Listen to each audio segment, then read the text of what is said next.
السلام عليكم ورحمة الله وبركاته. الحمد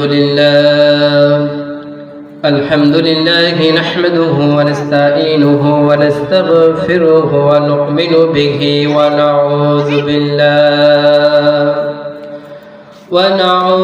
بالله من شرور أنفسنا ومن سيئات أعمالنا. من يهدي الله فلا مضل له ومن يضلله فلا هادي له.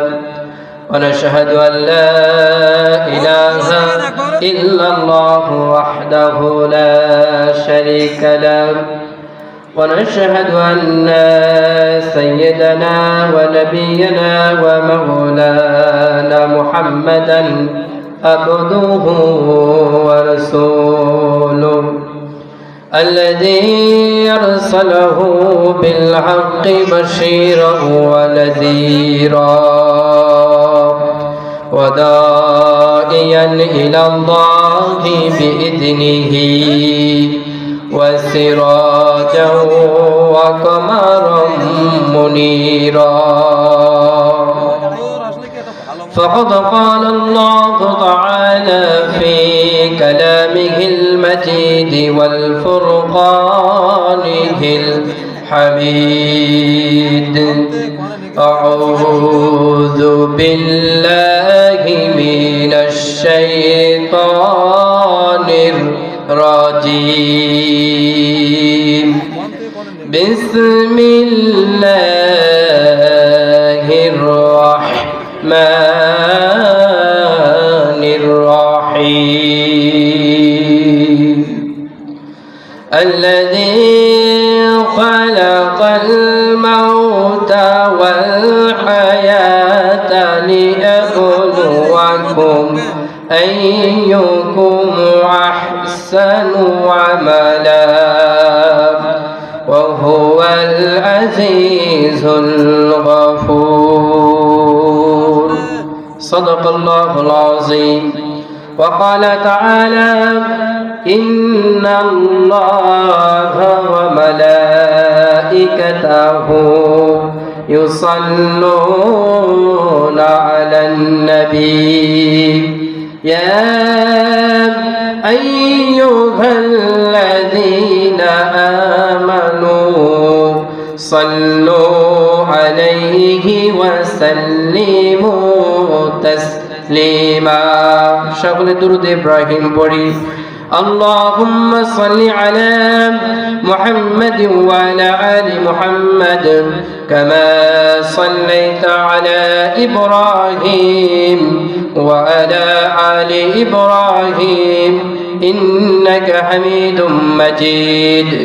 اللهم بارك على محمد وعلى آل محمد كما باركت على إبراهيم وعلى آل إبراهيم إنك حميد مجيد.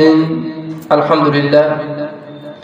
শুকরিয়া জ্ঞাপন করি সে মহান সুবহানাহু ওয়া তাআলার দরবারে, যিনি আপনার প্রতি আমার প্রতি অত্যন্ত দয়া এবং মায়া করে শীতের দিনে, কনকনে শীতের দিনে আরামের খেতাবারিশ থেকে আমাদেরকে পৃথক করে তাফসীরুল কোরআন মাহফিলে আসার এবং বসার মতো সুযোগ সৌভাগ্য দান করেছেন যে মহান মনিব, সে মহান মনিবের দরবারে সকলেই হৃদয়ের সবটুকু ভালোবাসা উজাড় করে দিয়ে কালিমাতুর শুকর আদায় করছি। আমরা সকলেই বলি আলহামদুলিল্লাহ।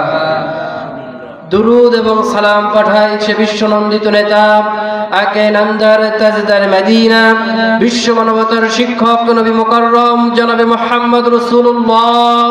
সকলেই বলি সাল্লাল্লাহু আলাইহি ওয়াসাল্লাম। আলহামদুলিল্লাহ। শুকরিয়া আমরা আবারও জ্ঞাপন করি সেজন্য এখান থেকে 4 মাস পূর্বে মুক্ত পরিবেশে তাফসীরুল কোরআন মাহফিল করতে হলে কোর্ট থেকে অনুমতির প্রয়োজন নিতে হতো, ঠিক কিনা বলেন? কিন্তু আল্লাহ পাক রব্বুল আলামিন আপনার প্রতি আমার প্রতি দয়া এবং মায়া করে এমন একটা পরিবেশ, এমন একটা সময়, এমন একটা সুযোগ তৈরি করে দিয়েছেন, যেই সময়ে যেই পরিবেশে আল্লাহ সুবহানাহু ওয়া তাআলার কোরআনের কথা বলতে গেলে বাতিলের কাছ থেকে আর কোনো অনুমতির প্রয়োজন হয় না। বলেন সুবহানাল্লাহ। আজকের এখান থেকে 4 মাস পূর্বে ফিরে যান, কোর্টের দ্বারে দ্বারে আমাদের মতো আলেম ওলামারা ঘুরেছে, কোরআনের কথা বলবে, তাফসীরুল কোরআনের মাহফিল হবে, অনুমতি দেয় নাই স্বৈরাচারীরা, ঠিক কিনা বলেন? কিন্তু গান হবে, কনসার্ট হবে, বাজনা হবে, সেখানে অনুমতির কোনো প্রয়োজন হয় না। সম্মানিত ভাইরা, আজকের তারা কোথায়? আজকের তারা কোথায়? সাইদি সাহেব হুজুর বলেছিলেন এমন একটা সময় আসবে, ভারতের দিল্লিতে গিয়ে পড়বা, মামা বাড়ি দিল্লিতে যেয়ে পড়বা, আর এ মুখও তোমাদের হতে হবে না। সেই সময় এখন বর্তমানে এসেছে কিনা? এসেছে। কোরআনের সঙ্গে যারা এই দুশমনী করেছে এই পৃথিবী থেকে, তাদেরকে আল্লাহ রাব্বুল আলামিন বিদায় করেছেন। এই পৃথিবীতে নমরুদ, কোরআনের সঙ্গে নমরুদ ইব্রাহিম আলাইহিস সালাতু ওয়াস সালামের সঙ্গে বিরোধিতা করার কারণে আল্লাহ পাক রব্বুল আলামিন ইব্রাহিম আলাইহিস সালাতু ওয়াস সালামকে রক্ষা করে নমরুদকে এই পৃথিবী থেকে জুতা পেটা করতে করতে বিদায় করেছেন। কথা বলেন ঠিক কিনা? ফেরাউন এই পৃথিবীতে মুসা আলাইহিস সালাতু ওয়াস সালামের কম জ্বালাতন করে নাই। এই ফেরাউনকে আল্লাহ পাক রব্বুল আলামিন নীল নদের পানিতে চুবায়া চুবায়া শেষ করে দিয়েছেন। কথা বলেন ঠিক কিনা? সম্মানিত ভাইরা আমার, আজকের নাই নমরুদ, নাই ফেরাউন, নাই হামান, নাই আবু জাহাল, নাই উতবা, নাই শাইবা, নাই ওয়ালিদ ইবনে মুগিরা, নাই হিন্দা, নাই স্বৈরাচারী শেখ হাসিনা। কথা বলেন ঠিক কিনা? আল্লাহ পাক রব্বুল আলামিন আপনাকে আমাকে এই পরিবেশ করেছেন। আজকের যদি আমরা কোরআন দিয়ে রাষ্ট্র পরিচালনা করি, আমাদের রাষ্ট্র হবে সোনালী রাষ্ট্র। কি হবে? সোনালী রাষ্ট্র। বিশ্ব নবী বলতেছে, আল্লাহর নবীর যুগে বিশ্ব নবী বলেন, খায়রুল কুরুনি কারনি, সর্বোত্তম যুগ হলো আমার যুগ। কেমন যুগ? বিশ্ব নবী কোরআন দিয়ে উপহার দিয়েছিলেন। এই কোরআন দিয়ে আল্লাহর নবী বিশ্ব নবীজি যখন রাষ্ট্র পরিচালনা শুরু করে দিয়েছেন, কিতাবের ভিতরে লিখতেছেন, মদিনা থেকে একজন যুবতী নারী কোথায় যেন হেঁটে যাচ্ছে, পথমধ্যে একজন যুবক চলে এসেছে, মহিলার কাছে চলে এসেছে। তখন মহিলাটি জমিনে বসে পড়েছে। মহিলাটির মনের ভিতরে চিন্তা হলো, ধারণা হলো, আজকের বুঝি আমার সতীত্ব হরণ হয়ে যাবে, আজকের বুঝি স্বর্ণ অলংকার গুলো আমার থেকে ওই যুবক ছিনিয়ে নিবে, যেহেতু মাঠে ময়দানে কোনো লোক নাই, কোনো মানুষ নাই।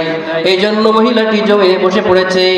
যখনই জমিনে বসে পড়েছে, তখনই আমার ভাইরা এই যুবক ছেলেটি হাঁটতে হাঁটতে আস্তে করে মহিলাটির কাছে চলে গেছে। এই মহিলাটি বললেন, যুবক, আমার কোনো ক্ষতি করো না, সতীত্ব হরণ করো না, আল্লাহকে ভয় করো, আমার স্বর্ণ অলংকার গুলো লুণ্ঠন করো না। তখন যুবক ছেলেটি বলেছিলেন, মা, আমার দ্বারা কোনো চিন্তিত করবেন না, আমার দ্বারা কোনো ভয় আপনি করবেন না, আমার দ্বারা আপনার কোনো ক্ষতি হবে না, কারণ আমার পরিচয় শোনো, আমার পরিচয় হলো আমি একজন মুসলমান। সুবহানাল্লাহ। তিনি বললেন, কিছুক্ষণ পূর্বেই বিশ্বনবী মুহাম্মদ রাসূলুল্লাহ সাল্লাল্লাহু আলাইহি ওয়াসাল্লামের হাতে হাত রেখে বায়াত গ্রহণ করে আমি ইসলাম গ্রহণ করেছি। কাজেই মা, তুমি বলো কোথায় যাবে, কোথায় তোমার বাড়ি, কোথায় তোমার ঘর, আমি তোমার গন্তব্যে পৌঁছে দিব, আমার দ্বারা তোমার কিঞ্চিত পরিমাণ ক্ষতি হবে না। সেই জন্য শিল্পী আজকের কবিরা লিখতেছে, একাকিনী রমণী নির্জনে হেঁটে যাবে, কোন লোক কটু কথা কবে না। একাকিনী রমণী নির্জনে হেঁটে যাবে, কোন লোক কটু কথা কবে না। সেই দিন নাই বেশি দূরে, আর কিছু চললেই মিলবে,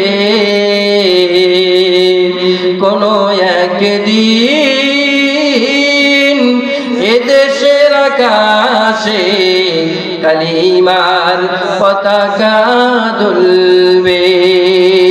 বলেন আল্লাহুম্মা আমিন, আল্লাহুম্মা আমিন। সেই দিন আমরা দেখতে চাই, যেই দিন কালিমার পতাকা বাংলার আকাশে পথ করে উড়বে। কোন বাতিল শক্তি এই কালিমার পতাকাকে দমায় রাখতে পারবে না। কথা বলেন ঠিক কিনা? আজকের আবু জেহেল, উতবা, সাইবা কোরআনের বিরোধিতা করেছে, তারা কোথায়? আল্লাহ তাআলা বলেছেন কোরআনুল কারীমে, ইন্না নাহনু নাযালনা যিকরা ওয়া ইন্না লাহু লাহাফিজুন। কোরআন নাজিল করেছি আমি আল্লাহ তাআলা, এবং এই কোরআনের হেফাজতকারী আমি নিজে স্বয়ং হয়ে গেলাম। বলেন সুবহানাল্লাহ। পাহাড়ের গায়ে যদি কোনো ব্যক্তি ঢিলা চড়ে, পাহাড়ের কোনো ক্ষতি হয় না, ঢিলটা শতখণ্ডে দ্বিখণ্ডিত হয়ে যায়।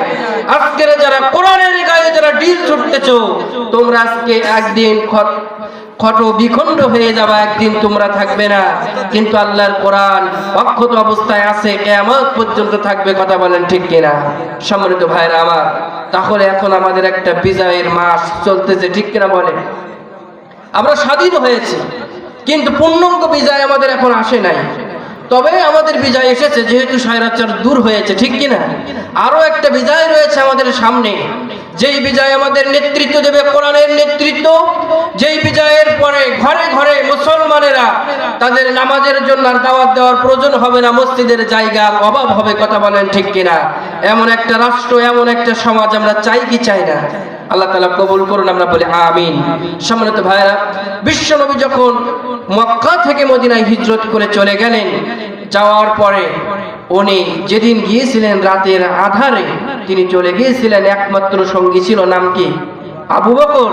যেদিন মক্কা বিজয় হয়ে গেল, ওই দিন তার সঙ্গে সাথী ছিল 10,000 কয় হাজার। দিনের বেলায় বীরের বেশে তিনি এসেছিলেন মক্কায় মদিনা থেকে। বলেন সুবহানাল্লাহ। বিশ্বনবী আমার যখন মদিনা থেকে মক্কায় চলে আসতেছে, মক্কার কাফিরদের মাথা নষ্ট হয়ে গেছে, তারা মক্কা থেকে পালন করতেছে। সাধারণ মানুষেরা মক্কা থেকে পালন করে বিভিন্ন জায়গায় চলে যাচ্ছে, মক্কা ছেড়ে দাও। যেহেতু মক্কা বিজয় হয়ে গেছে, মুহাম্মদ রাসূলুল্লাহ আসতেছে, যেখানেই পাবে সাধারণ মানুষদেরকে হত্যা করে ফেলবে, মেরে ফেলবে। এই ভয়ে মক্কার সাধারণ মানুষেরা চলে গেছে। বিশ্বনবী মক্কায় পৌঁছানোর পরে লক্ষ্য করলেন একজন বৃদ্ধা মহিলা। এই মহিলা বিশাল বড় একটা বোঝা নিয়ে মাথায় করে চলতেছে, এক কদম যায়, দুই কদম পিছায়। এই মহিলার মাথায় এত বড় একটা বোঝা নিয়ে, বোঝা বহন করে তিনি তার গন্তব্যে যাইতে পারতেছে না। আল্লাহর নবী বিশ্বনবী মহিলার কাছে চলে গেলেন। যাওয়ার পরে বললেন, মা, এত বড় বোঝা নিয়ে আপনি কোথায় যাবেন? বোঝাটিকে আমার কাছে একটু দেন। মহিলা বললেন, বাবা, তুমি কি শোনো নাই মক্কা বিজয় হয়ে গেছে, মুহাম্মদ তার বাহিনী নিয়ে চলে আসতেছে, যেখানেই পাবে সৈন্যদের, যেখানেই পাবে মক্কার মানুষদেরকে সেখানেই হত্যা করে ফেলবে। বাঁচতে চাইলে মক্কা থেকে তুমি পালিয়ে যাও। বিশ্বনবী বললেন, মা, মক্কা ছেড়ে আমি না হয় পালিয়ে যাব, এই বোঝা নিয়ে তুমি কোথায় যাও? তখন মহিলা বললেন, বাবা, মক্কা থেকে প্রাণের ভয়ে আমিও চলে যাচ্ছি। বিশ্বনবী বললেন, আপনার কি সন্তান নাই? আপনার কি মেয়ে নাই? আপনার কি আত্মীয় স্বজন কেউ নাই? তখন ওই মহিলা বললেন, আমার আত্মীয় স্বজন সবাই আছে, তারা নিজেদের জান নিয়ে ভেগে চলে গেছে, আমাকে ফেলে রেখে গেছে। বিশ্বনবী বললেন, মা, আপনি যদি অনুমতি দেন, আপনার বোঝাটিকে আমার মাথায় তুলে নিয়ে আপনার গন্তব্যে পৌঁছে দেব। মহিলা বললেন, বাবা, আমি এতটাই বোকা নই, আমার বোঝা আপনার মাথায় তুলে দেব, এই সুযোগে সদ্ব্যবহার করে বোঝা নিয়ে ভেগে যাবে। আল্লাহর নবী বিশ্বনবী বললেন, মা, বোঝাটা আমার মাথায় তুলে দিবে, আর আমার ডান হাতটা আপনি আপনার বাম হাত দিয়ে জোর করে 2 হাত দিয়ে ধরে রাখবেন, যাতে করে পালাই যেতে আমি না পারি। তাই করা হলো।